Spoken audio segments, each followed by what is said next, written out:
ओम नमो भगवते वासुदेवाय. तर आपण श्रीमद भागवत महापुराण पाहत आहोत आणि त्यातील हा आपला 8वा स्कंद. 8व्या स्कंदातील अध्याय 20व्या अध्यायामध्ये आपण भगवान वामनांच्या विराट रूपाने 2च पावलात पृथ्वी आणि स्वर्ग व्यापणे हे पाहणार आहोत. श्री सुख म्हणतात, राजन, कुलगुरू शुक्राचार्य जेव्हा असे म्हणाले तेव्हा आदर्श गृहस्थ राजा बली एक क्षणभर गप्प राहून विनयाने आणि शांतपणे शुक्राचार्यांना म्हणाला. बली म्हणाला, भगवन, आपले म्हणणे खरे आहे. गृहस्थाश्रमात राहणाऱ्यांचा तोच धर्म आहे की ज्यामुळे अर्थ, काम, यश आणि उपजीविकेच्या बाबतीत कोणत्याही प्रकारची बाधा येणार नाही. परंतु गुरुदेव, मी प्रल्हादांचा नातू आहे आणि एक वेळ देण्याची प्रतिज्ञा करून बसलो आहे. म्हणून आता मी धनाच्या लोभाने एखाद्या ठकाप्रमाणे मी तुला देणार नाही असे या ब्राह्मणाला कसे सांगू? या पृथ्वीने म्हटले आहे की असत्याहून मोठा असा कोणताच अधर्म नाही. सर्व काही सहन करण्यास मी समर्थ आहे, परंतु खोटे बोलणाऱ्या मनुष्याचा भार माझ्याच्याने सहन होत नाही. ब्राह्मणांना फसविण्याच्या बाबतीत मी जेवढा घाबरतो तेवढा नरकाला, दारिद्र्याला, दुःखाच्या समुद्राला, राज्याच्या नाश होण्याला आणि मृत्यूलाही घाबरत नाही.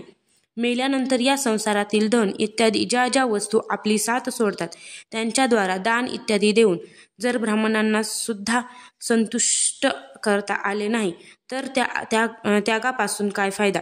दधीची, शिबी आदी महापुरुषांनी सोडण्यास कठीण अशा प्राण्यांचे दान करून सुद्धा प्राण्यांचे भले केले आहे, तर मग जमिनीसारखी वस्तू माझ्यासाठी विचार करण्याची काय आवश्यकता आहे? हे ब्राह्मण, यापूर्वी ज्या दैत्य राज्यांनी या पृथ्वीचा उपभोग घेतला त्यांचा इहलोक परलोक त्या काळाने खाऊन टाकला, परंतु त्यांचे पृथ्वीवरील यश नाही खाल्ले. गुरुदेव, युद्धात पाठ न दाखविता आपले प्राण देणारे लोक जगात पुष्कळ आहेत, परंतु जे सत्पात्र व्यक्तींना श्रद्धेने दान करतात असे लोक मात्र दुर्लभ आहेत. जर एखाद्या उदार आणि करुणाशील पुरुष सामान्य याचकाची इच्छा पूर्ण केल्याने दुर्गतीला जात असेल तर ती दुर्गती सुद्धा त्यांच्यासाठी कौतुकाची गोष्ट आहे.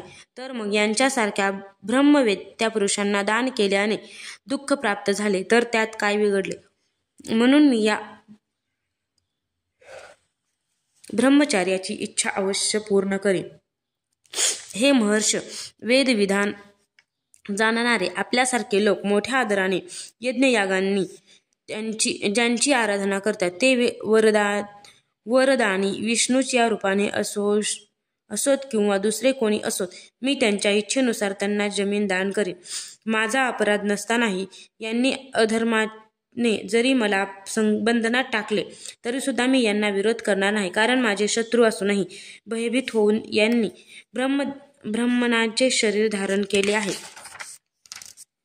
जर हे पवित्र कीर्ती भगवान विष्णू असतील तर यश मिळविल्याखेरीस राहणार नाही. युद्धात मला मारून सुद्धा ते पृथ्वी हिरावून घेतील आणि हे जर दुसरे कोणी असतील तर युद्धात माझ्याकडून मारले जातील. श्री सुख म्हणतात, शुक्राचार्यांनी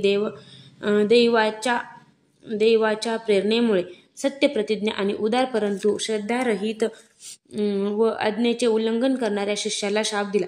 मूर्खा, तू स्वतःला मोठा पंडित समजतोस. गर्विष्ठ अशा तू माझी उपेक्षा करून माझ्या आज्ञेचे उल्लंघन केले आहेस, म्हणून लवकरच तुझे ऐश्वर्य नाहीसे होईल. आपल्या गुरूंनी असा शाप दिल्यानंतर महात्मा बली सत्यापासून ढळला नाही. त्याने वामनांची पूजा करून हातात पाणी घेऊन भूमी देण्याचे ठरविले.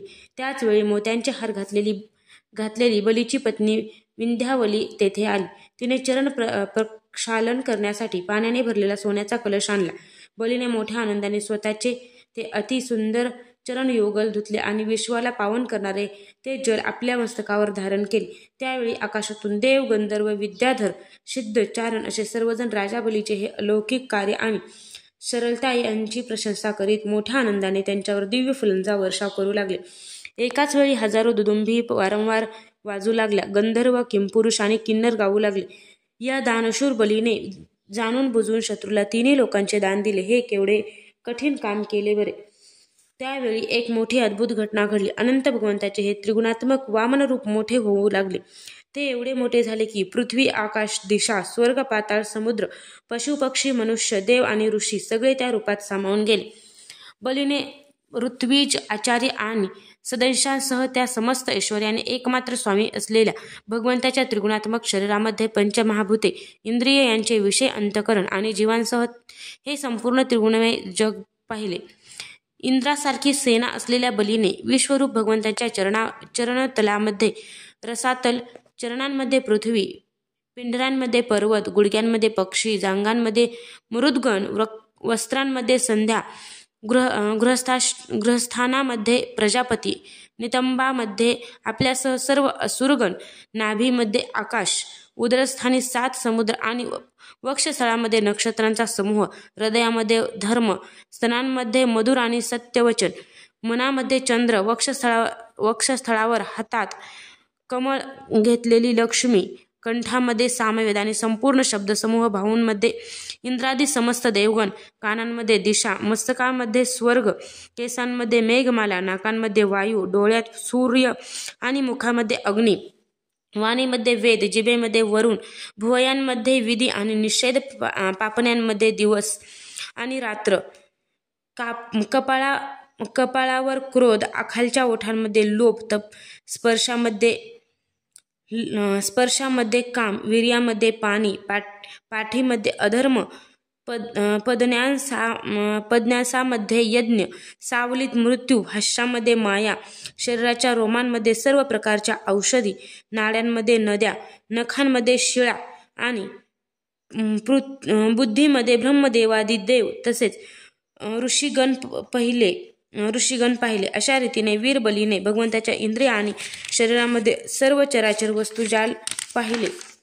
परीक्षिता, सर्वात्मा भगवंताच्या मध्ये हे संपूर्ण जग पाहून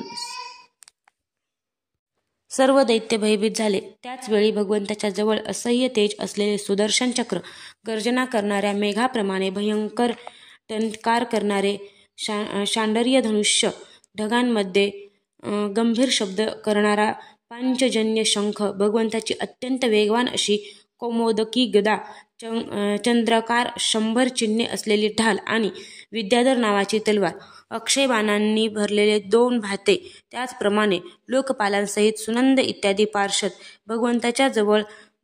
भगवंताजवळ उपस्थित झाले. त्यावेळी भगवंत अत्यंत शोभायमान दिसत होते. मस्तकावर चकाकणारा मुकुट, भाऊंमध्ये बाजूबंद, कानामध्ये मकराकार कुंडले, वक्षस्थळावर श्रीवत्स चिन्ह, गळ्यामध्ये कौस्तुभमणी, कमरेला रत्नजडित कमरपट्ट्यासह पितांबर शोभून दिसत होता.